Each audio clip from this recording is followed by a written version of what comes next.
সেপাই এসে যেই দাঁড়ালো, রাজা বললেন, সেলাম। সেপাই বলল, হঠাৎ যেন বিড়ির গন্ধ পেলাম। রাজা বললেন, রামো রামো, বিড়ি তো নয়, মূলো। সেপাই বলল, গোঁফের জায়গায় জমছে কেন ধুলো? রাজা বললেন, কমলা আপেল আনবো কয়েক ছুরি।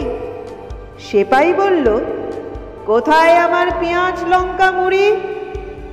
রাজা বললেন, বসুন আগে, এই যে সিংহাসন।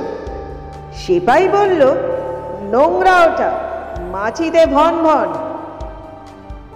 রাজা বললেন, মাছি কোথায়? ওগুলো সব পাখি। সেপাই বলল, কাজে কম্মে দিচ্ছ খুবই ফাঁকি। রাজা বললেন, নাচার হুজুর, দেখাচ্ছি পা তুলে। কত বড় ফোসকা, আমার জুতো দিন না খুলে।